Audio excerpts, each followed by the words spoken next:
Good morning, everybody, and welcome to the highlight of human civilization. It's called Coffee with Scott Adams, and I don't know why the ancients didn't think of it, but here it is now. Lucky, think of it.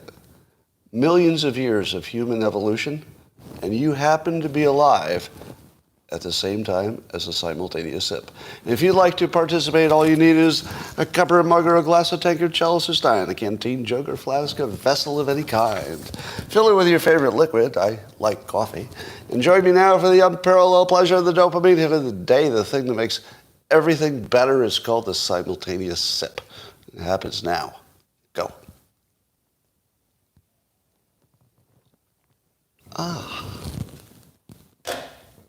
For those of you in a different time zone, just wait. 59 minutes and you'll be ready. All right. Here's some stories. This one's sort of a repeat, but I like it so much I'm going to tell you. Researchers at MIT have developed this absorbent hydrogel. Have you heard this story? An absorbent hydrogel. And what it does is it sucks moisture out of the air. So you could put this hydrogel in the desert, and it would create drinking water. It just sits there. Now here's the great part. I believe it's infinitely reusable. It doesn't wear out. It doesn't get waterlogged. It just continues sucking water out of the air, and then you have clean water. Now, what would happen to the world? Oh, and also, apparently it's easy to mass produce it. Did we just solve the entire water problem of the world? Except maybe for agriculture. But would this allow people to live on the ocean? Because isn't the biggest problem of living in the ocean getting water, right? You use a lot of energy to desalinate. So if you didn't need to use any of your energy to desalinate, could you not live on the ocean, on a big old barge? It really could change everything. The entire nature of how human beings live in the world could be changed by this little hydrogel, because now you're not bound by water supplies. Humans have been bound by water, access to water forever. What if we're free to that? Interesting thought. Imagine that at the same time as fusion. Right? Because it always takes 10 years for anything to get big. But suppose we had fusion energy, effectively almost free and infinite. At the same time, we had free and infinite water. The two things that civilization needs the most to thrive. There are some really good things coming, until AI kills us all, of course. I mean, that's coming. By the way, in the Dilbert Reborn comic that you can only see if you're a subscriber on Twitter to my Twitter feed, or if you're on the Locals platform, scottadams.locals.com, you will see that Dilbert's CEO is now testifying to Congress about the dangers of their AI product. So if you want to see Dilbert's CEO testifying to Congress about the dangers of AI, that's how you do it. All right. Apparently these Canadian wildfires seem to have been set by arsonists. And it appears they have an ongoing Canadian arson problem. And of course the question is somebody paying these people? Are they environmentalists who are kind of warped and they think this will make people do something about climate change? Because the news is covering it as a climate change story. It doesn't even seem a little bit like a climate change story. It seems like a giant arson story. But do you think that individuals just sort of wake up one day and a bunch of completely different people say, you know what would be fun? Has anybody ever thought of burning down a forest? And then they go and do it? Well, there's something going on, and it might be just a psychological effect. I don't necessarily see a grand Chinese plot behind any of it, but maybe. I mean, if I were China and I were trying to destroy North America, I would do it with matches. So I don't know if they've figured that out yet, but they will. Well, Joe Rogan sort of his importance in our society continues. And I feel like he's calling a top. You know, I've done this before, but nobody's believing me yet, so I'll just keep saying it until it's true. That wokeness, like everything else, has a limit. And I think we reached our wokeness limit. And the way that you can tell is that people can say aloud things you couldn't say even a year ago. You can just say it. And here's what Joe Rogan said. He said he would vote for Trump over Biden because Biden's, mentally gone, basically.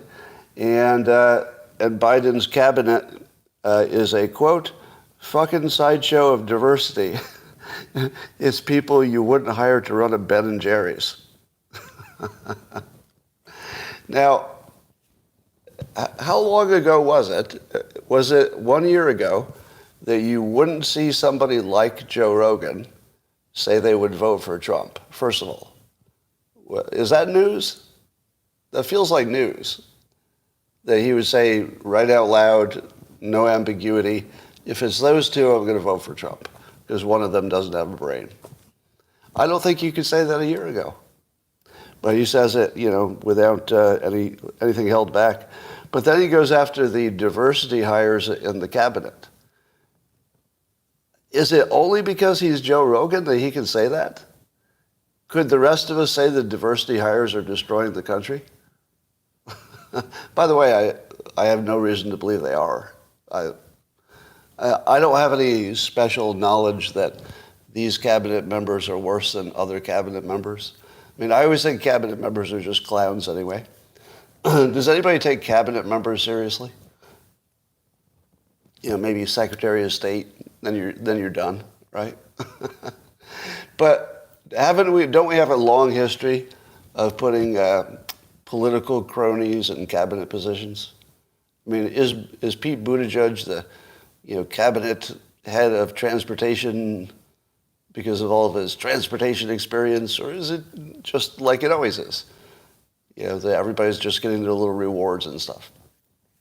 Yeah, so I would challenge Joe Rogan on the basic question of whether we've ever had competent cabinet members beyond Secretary of State. We probably do pretty good with state and maybe energy, but after that, I think it's just political stuff. But anyway, the point is not so much about the cabinet. The point is more that Joe Rogan can say that out loud, and I believe there will be no penalty. I believe there will be no penalty for anything he said about that. What do you think? Do you think a corner has been turned? And I think the individual stealing the dresses from the airport probably had a lot to do with how people feel about the cabinet. And then Buttigieg has, had some issues. I don't know that Buttigieg is doing a bad job, by the way. I wouldn't know. How would anybody know? There were a few high-profile things where people said, he went to Palestine and he wore his good shoes. Everybody should know not to wear your good shoes to the disaster zone. All right. Okay. He's a gay guy with good footwear. Are we really holding that against him? A gay guy with good footwear. Okay. I mean, if that's the worst you have, I'm not going to worry too much about his performance. Anyway, I'm not saying he's doing a good job. I'm saying we can't tell. Is that clear? I'm not supporting him. I'm just saying, how would you know if he's doing a good or bad job? The stuff that's in the news is also propagandized. You can't really tell if he's doing a good or bad job. You really can't. All right. Joe Rogan also had, I have one more question. When Joe Rogan said that Ben and Jerry's, that the cabinet members couldn't run a Ben and Jerry's, somebody tweeted that Ben and Jerry's is so woke, their Burlington, Vermont flagship scoop shop has a "We must dismantle white supremacy" sign in the window. So you get your ice cream and your politics in the same place. We must dismantle white supremacy. Now I have a question for Ben and Jerry's. Do they still sell vanilla? Anybody? That's actually a real question. Do they sell vanilla? They do? I'm going to have to see it because I don't believe you. I don't believe they sell vanilla ice cream. All right, well, I'm going to have to see proof. I don't believe it. I think they got to dismantle that stuff. Well, Joe Rogan also had RFK Jr. on, and he asked him directly, and this is why we love Joe Rogan, right? Has anybody asked this question directly of RFK Jr., which is, are you afraid you'll get assassinated? Somebody must have asked the question, but I feel like most people would be too afraid to ask it. Even though it's the main question on our minds, it's the one everybody's thinking about. And so Joe Rogan just asked the question, are you afraid? Basically, you've said the intel people killed JFK. Aren't you afraid they'll do it to you? And he said he's not afraid, but he does take precaution. What kind of precaution could you take? Does he have a food taster already? I mean, how much could you actually do if the CIA wanted to kill you? Do you think you could block them? The CIA is trying to kill me, but I got me a Ring doorbell. So I feel like I'm in pretty good shape here. What exactly could you do? Yeah, I guess Castro did it. You'd have to have body doubles. I think you need about 35 body doubles just to get your odds down to normal. All right, we know more about my new hero. I call him the Fox News Chyron guy because we don't know his name. And you know the story that the Fox News Chyron guy put up a little label at the bottom of the Fox News report when Trump was being arraigned that said, wannabe dictator arrests political rival. Now, I speculated and hoped, it was more hoping than speculating, that it was done as a parody of CNN and MSNBC, because that's sort of like a parody of their coverage. And it turns out, I don't think it was a parody, although it could have also been a parody, right? But that wasn't the main purpose. Apparently, so this is what I heard from, and as somebody who has access to knowledge, right? And I don't know if it's true, I'm just telling you what I was told. So you could put whatever level of credibility on that you want. And by the way, this was not from any employee of Fox News. So what I'm going to tell you comes from a non-Fox News person. But the story is that when Tucker quit, allegedly, management asked people to take sides. And they said, if you're on Tucker's side, tell us and we'll walk you out now. And I think some people did, and they got walked out. Or potentially they did. I don't know the details. But this one Fox News Chyron Hero is allegedly one of Tucker's ex-producers. Does it get more interesting now? I'm telling you, my source is not a Fox News employee. I know who you're going to guess. It's not him. And so apparently this senior Fox News producer stayed long enough to figure out what was going on and, maybe collect some information. And apparently this was his final act before he left. So while technically he was fired, apparently that was the plan. So it looks like he was trying to get fired, and he was done with the network, and he went out in style. Now, I happen to be a really big fan of resigning in a spectacular fashion. Very big fan of that. And so the fact that he did this play on his way out, he will always be my hero. I so want to know his name, or her name. I'm assuming a gender. I shouldn't be doing that. So he or her. I would like to know who this is because that's my new hero. I absolutely want to be this person's friend. I want to be their friend. That's it. Anybody who could do this is my friend. I don't care what else is going on. Yeah. So that's fun. Did you see Matt Walsh's Twitter thread about what Fox News is teaching its employees about Pride Month. I don't even know how to describe it. But apparently the required Fox News propaganda for their own employees about Pride Month is just jaw-dropping. I don't even know how to describe it. It's hard not to call it insane, right? It looks so far beyond, what any reasonable person would think is appropriate in any situation. And I'm not being a prude, right? I'm not saying, straight sex is good and gay sex is bad. Nothing like that. Nothing like that. Among adults, whatever. But how did such a small group of people end up with so much control over our lives? It's such a small group of people. Why are their problems greater than every other category on earth? Like, you don't think fat people and sick people and, people with different abilities and, you don't think there's like 1 million categories of people with fucking issues? Or special, let's say not issues, but let's say special situations. It's like you could slice, the population up into 1 million different aggrieved groups, and they would all have a point. Every one of them would have a point. And if you listen to it, you say, well, it's a pretty good point.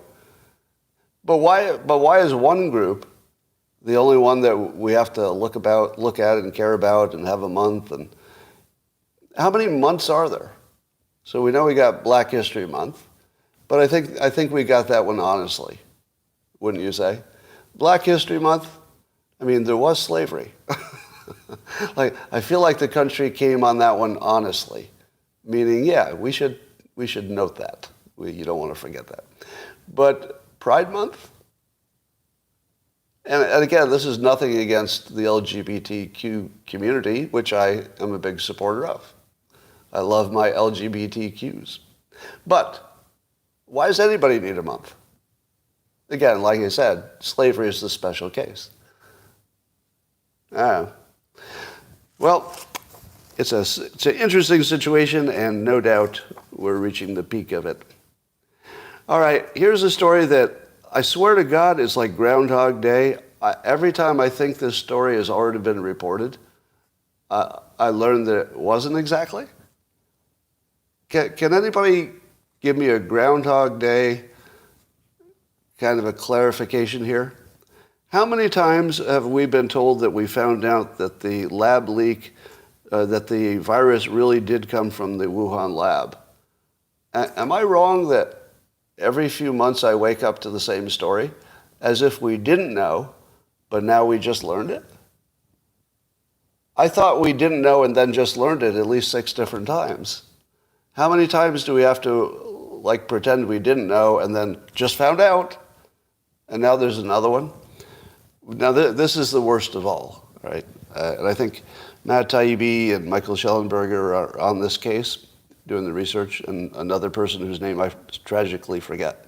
So there's somebody else who needs credit that I just forgot their name. But apparently the first 3 people infected with the virus were employees of the lab. Wait, what? What? The first 3 people infected were employees of the "we're going to infect you with a virus" lab? How long have we known this? How long have we known that? And then part of the reporting is that, FBI Director Christopher Wray said that they've known for a long time it was the lab, that the FBI has known for a long time. Did we know that? But just give me a fact check. Have we not gone through the cycle of not knowing and then knowing like 6 times? How many times do we have to find out once again, it really was the Wuhan lab? I don't know what's going on here. I'm actually confused about why we ever thought it wasn't them. Whoever thought it wasn't? I've told you the story that before you haven't heard there was a lab, I already knew it was the lab. Have I told you that story? Before you ever knew there was a lab there, I had privately, in a private conversation, seen where the lab was and where the wet market was. It's like right across the street. And the name of it, I think Gutfeld has said this, and I think John Stewart has said this. The name is like right on the door, the infectious disease lab or whatever. And the day that somebody showed that to me, I look on the lab and I thought, well, that's not a fucking coincidence. Of course it came from there. So I knew that before, and trust me, everybody in the government probably knew from day one. Because all they had to do is know where the lab was, and that was the end of the story. All you needed to know is where the lab was. That's it. And then you would know the whole story. And it turns out it was exactly what it looked like. All right, let me talk about the Mar-A-Lago documents and the sock drawer defense. And I've been trying to figure out the two movies on one screen. You're aware of one movie that says Trump will definitely be cleared of all charges because the Clinton sock drawer case basically sets a precedent that he can take what he wants. You've heard that, right? And then I see tweets from the left that say those people who believe that are hallucinating and stupid and they're silly. But I never saw a reason. Like, everybody would just say you're stupid and you're silly. And I'm like, and it doesn't, why does the sock drawer defense not work? Because, can you give me any reasons? So I had to do a deep dive today in the fake fact-checking world of PolitiFact and all those places. And of course, all of the top search results, if you Google it, all of the top search results say the sock drawer defense is bullshit. Did you know that? Do you know if you Google it, all the top results say it's bullshit? But do you know why? This will be a test of your bubble. And by the way, I'm very guilty of this, so I'm doing my mea culpa here. So I actually believed some of the things I heard about that sock drawer defense. None of it's true. Did you know that? The whole sock drawer thing is complete bullshit. How many of you do that? I'm going to tell you why in a moment. First of all, that the sock drawer was not about the government versus Bill Clinton. Did you know that? I thought the government had an issue with Bill Clinton, and then the courts worked it out, and then Bill Clinton was shown to be right, because simply by taking the stuff, that was good enough to say it was personal. So there you go. So he can just take anything he wants, and it applies to Trump too. All right, so the first thing you need to know is that it was never the government against Clinton. It was Judicial Watch, a private organization. They were suing to try to get access to the private tapes under the theory that they weren't private. But then the court said there's nobody whose job it is to decide what's private or not, and therefore the court cannot decide that they are or are not private. I just ruined that explanation totally. But let's see, the summary of that is a private organization wanted access to the tapes, and the court says we don't really have any control over that. So no. But that has nothing to do with the Trump situation. So here's where I was getting confused by all the defenses and the claims, all right? And I'll bet most of you are confused about the same thing. And this clarification might be the first time you understand what's going on. Maybe, so my goal is that this will be the first time you understand what's going on. Because the two bubbles are not talking, right? There's almost no contact whatsoever. And I also saw the Wall Street Journal article where the lawyer who lost the Clinton sock drawer case said, oh yeah, I'm the expert on this situation. I lost the case trying to get access to him, and so I can tell you for sure that Trump is not in trouble because I'm an expert in this very thing. However, that expert is a partisan, and so when the expert says, I know everything about this and here's my opinion, you're getting a very partisan opinion. All right, this is not somebody who's trying to tell you, the full situation. Now, that's not fair of me. I'm just making that assumption based on association with an entity that has a definite political place in the world. Right? They're not trying to be objective, in my opinion.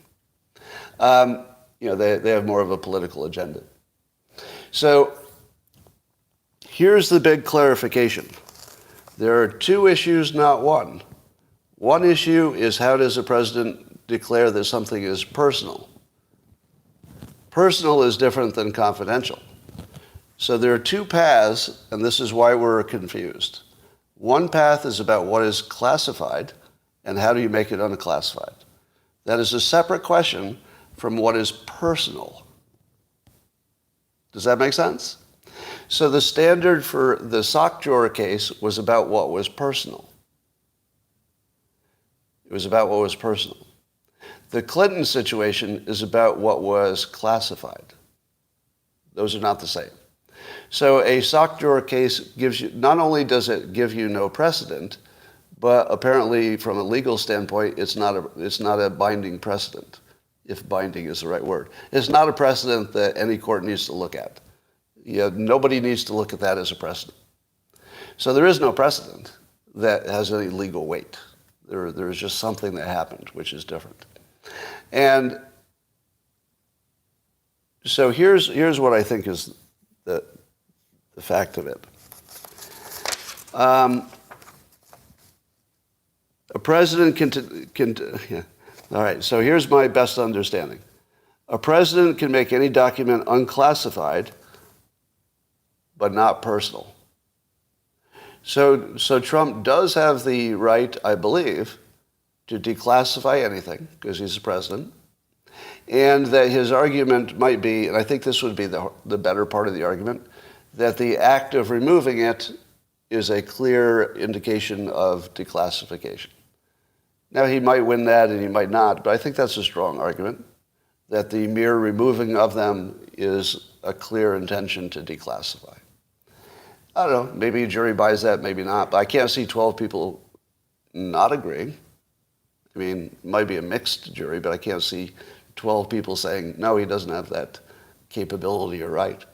However, here's my understanding that I need a fact check on. Even if something's personal, it's not necessarily owned by the president. This is where it gets weird. So apparently, on day one, when a material is presented or created, you're supposed to designate it personal or government on day one, right?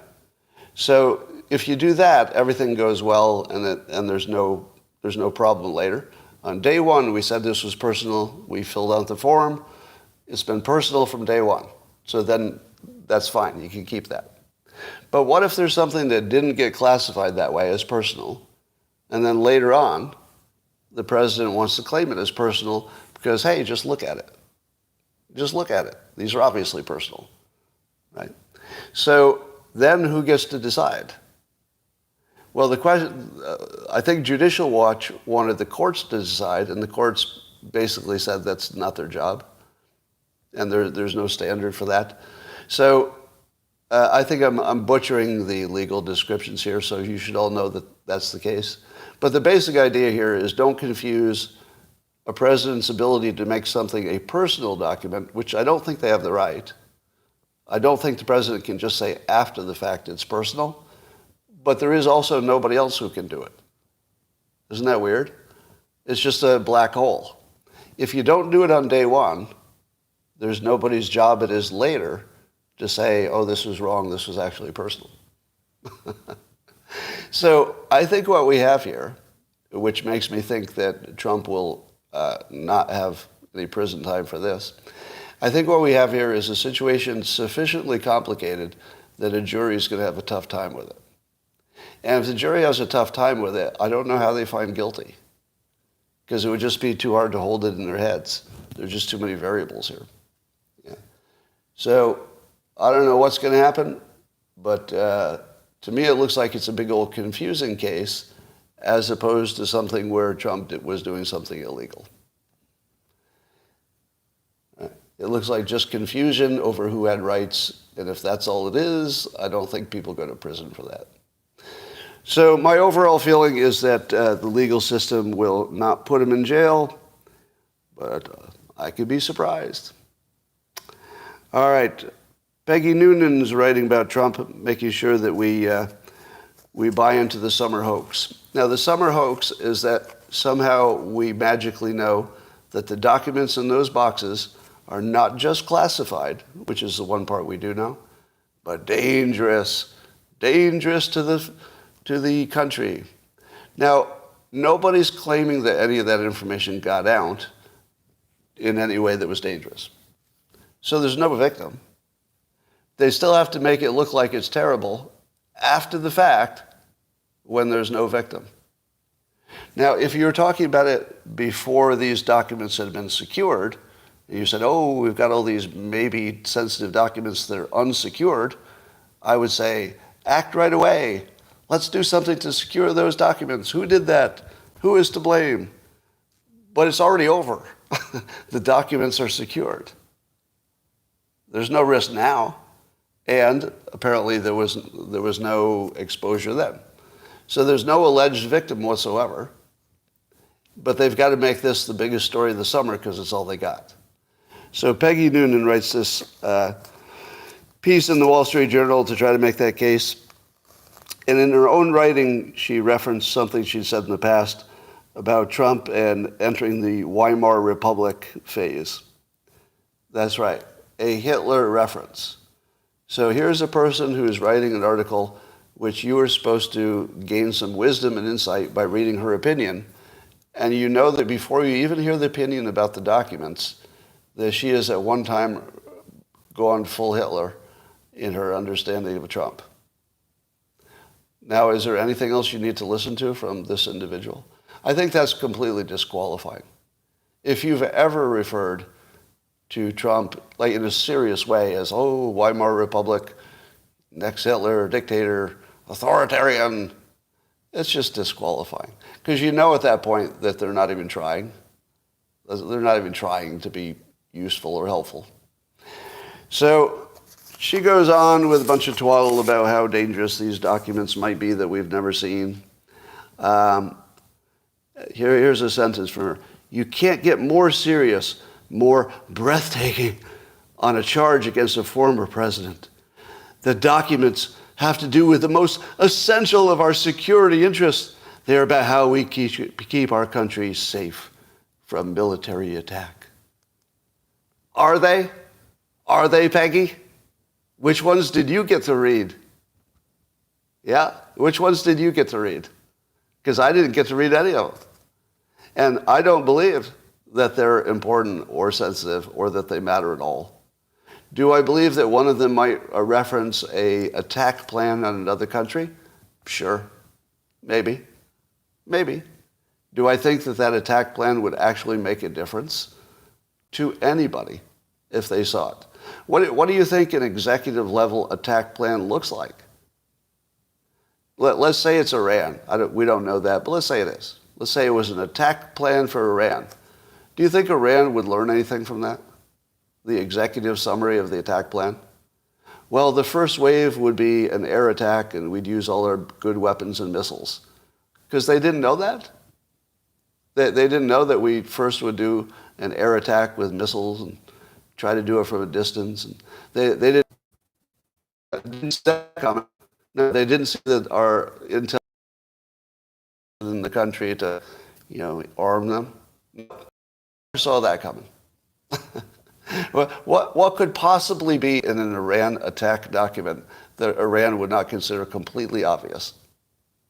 The whole point of having a gigando army, military, is that you can attack anybody of that size and you pretty much know you're going to win because you've got the big military that can do all the things that you put on that memo. But everybody else knows it too. Everybody knows how the attacks look. Suppose they say stuff like, oh, we're going to do a lightning attack to try to take Tehran. What happens when the actual war starts?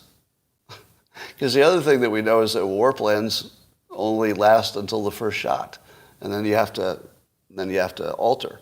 So basically, what we imagine we're doing on day one is going to be whatever they teach in the war colleges.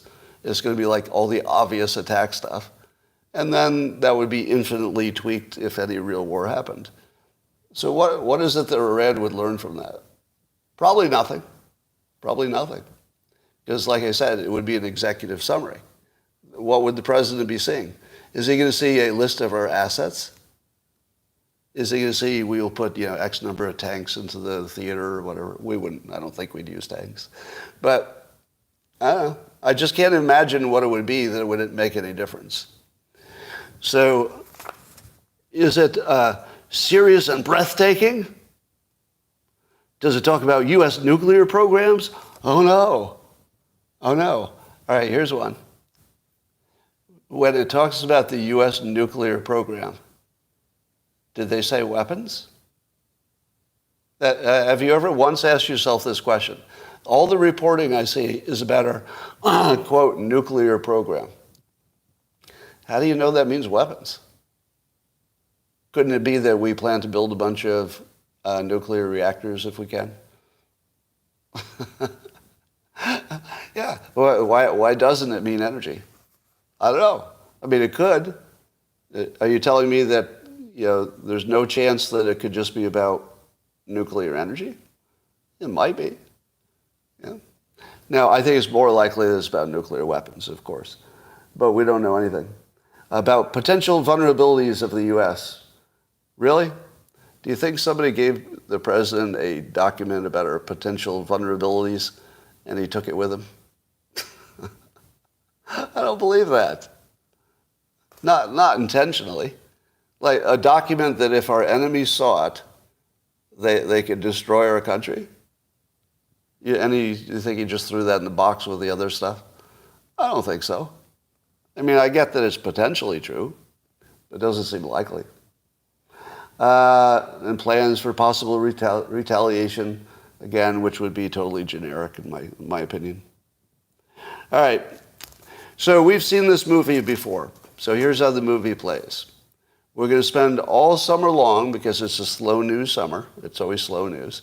And all summer long, the news will try to make us guess what's in those boxes. And they'll use so many words like serious and breathtaking that you'll start to think there's something bad in those boxes. Which, by the way, there might be. But we've seen the movie too many times. And the movie goes like this. Oh, those boxes have so many secrets in them. Secrets of the worst possible kind.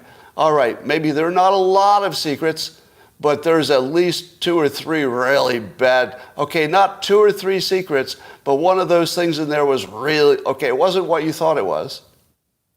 And that happens approximately 2 years after the event, right? It's a 2-year lag. 2 years from hoax to unveiling hoax. It's the same pattern every time.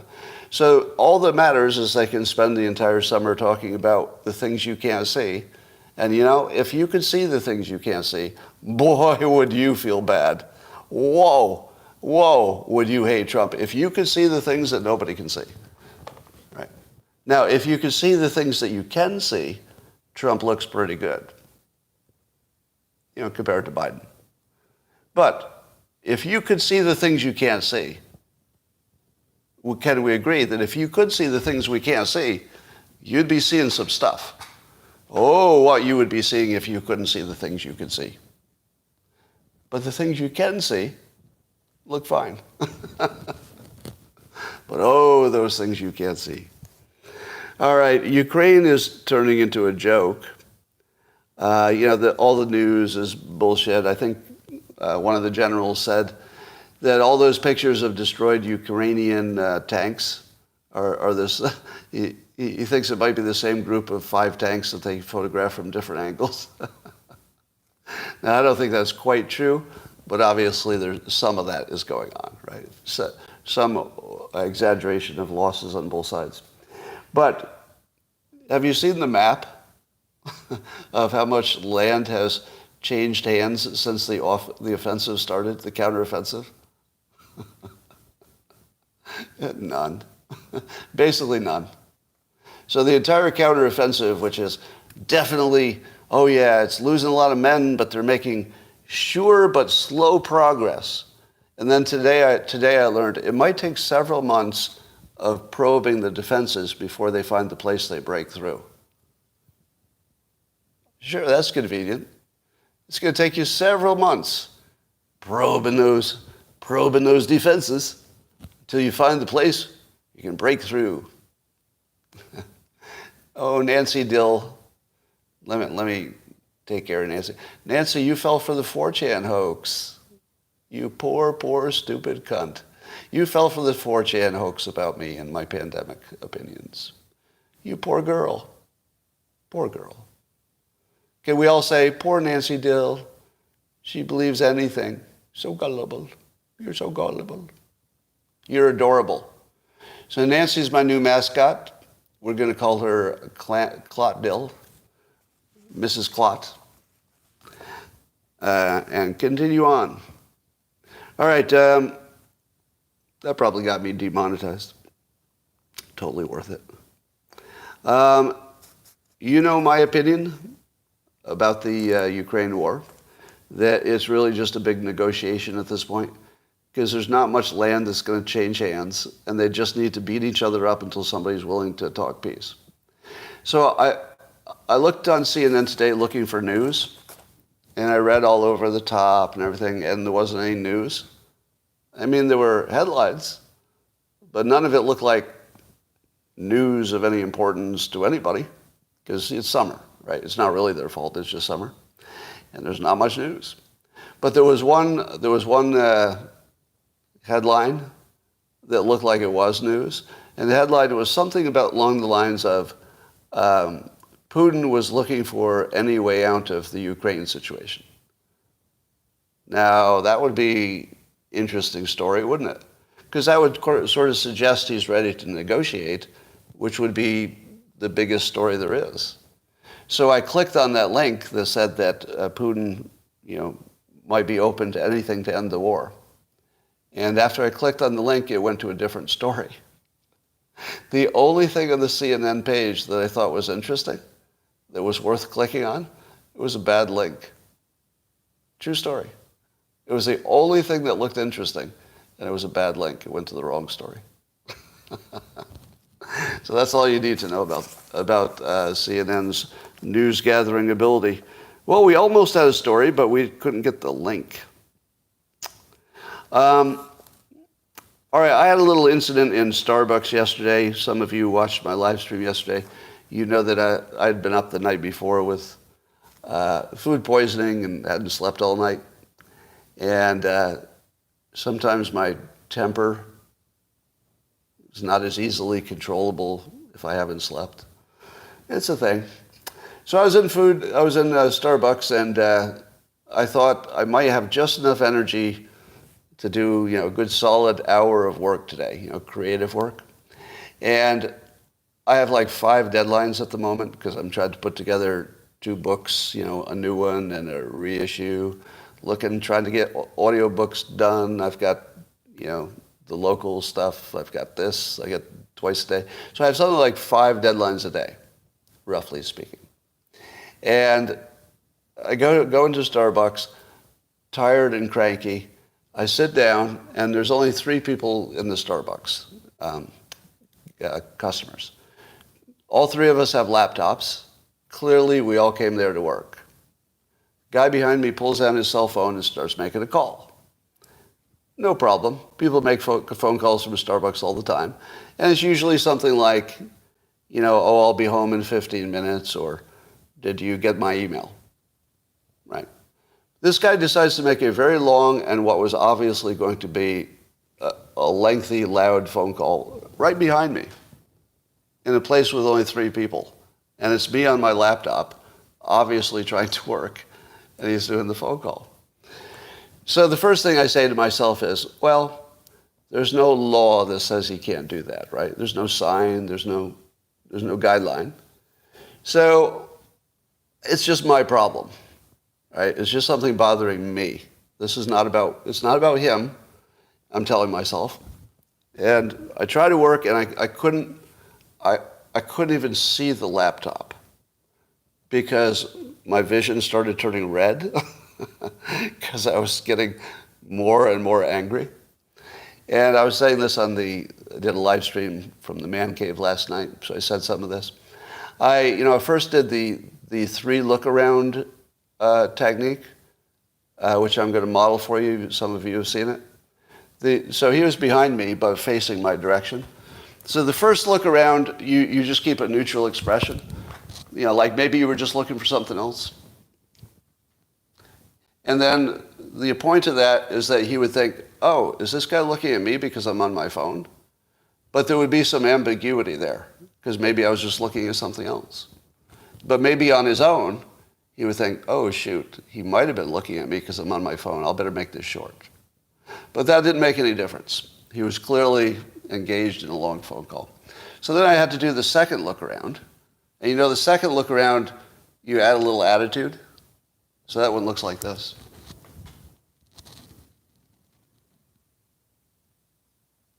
Got that one? Yeah, it's the stink eye. It's the stink eye. But the stink eye didn't make any difference either. I went for the full turnaround. So next I had to go.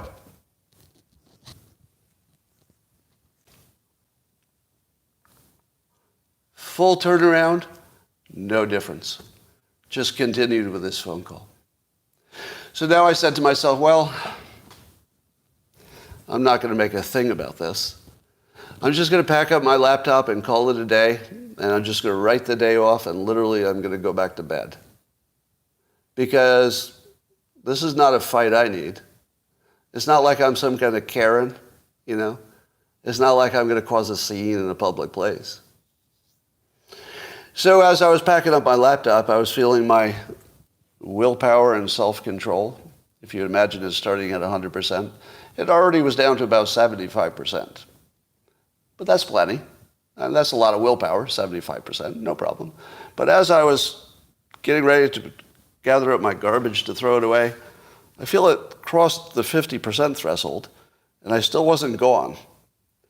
And I thought, uh-oh. And then it kept dropping. Hit about 25%, 10%, and I thought, oh, shit. I'm about 5 seconds away from Hulk smash, and I don't have any way to stop it. So a conversation ensued. He didn't enjoy it. I went full Karen. I think, I don't remember everything I said, because sometimes you get angry, you don't remember what you said.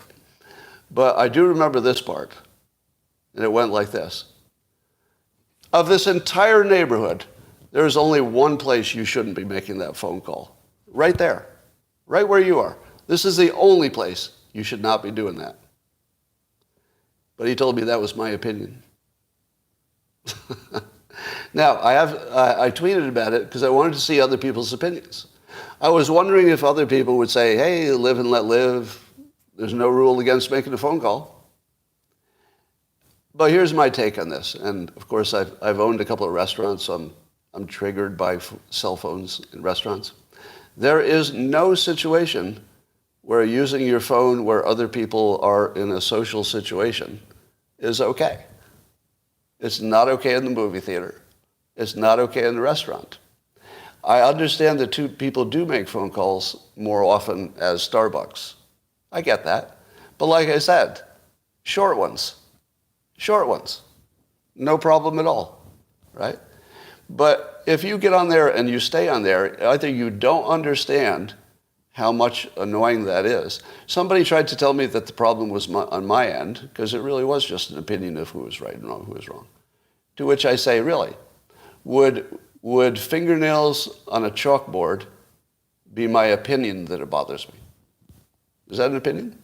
If I were to piss on your fucking salad, is it your opinion that it doesn't taste good? Is that an opinion? No, some things are not a fucking opinion. Some things are just cause and effect. And we know from science that listening to one side of a phone call will make you insane if it's blocking you from doing what you want to do, especially. So there's no doubt about the cause and effect. And if you pretend you don't know that, you're an asshole. I'm sorry. If you pretend you're not aware of how much of a fingers on the chalkboard it is to have a phone call in front of somebody, you are a fucking asshole. And if this is the first time you're hearing about it, fine. Now I'm gonna save one story. Remind me on locals. I'm gonna save you one phone call story just for locals. There's one I can't tell in public. All right, but let's just say this phone call in public situation. I've been dealing with this a little bit, so I've got some experience here. Anyway, that, ladies and gentlemen, is all I wanted to say. Is there anything you'd like to hear about? Was he brown? No, he was a white frat boy looking guy. With slick back hair, maybe a real estate guy. I don't know. Not sure. I hope I'm still welcome back in Starbucks. All right, anything else I forgot? Did I miss any topics? I'll give you the rest of the story on locals. Decent take on the Schiff censure might change your mind? I don't think so. There's no way I'd be in favor of a large fine. I don't want the members of Congress voting fines for each other. I'm just not cool with that. So there's nothing you could tell me that would change my mind on that. I don't think so, anyway. All right. We talked about Tucker. MTG was snubbed by Trump on the runway. I don't know anything about that.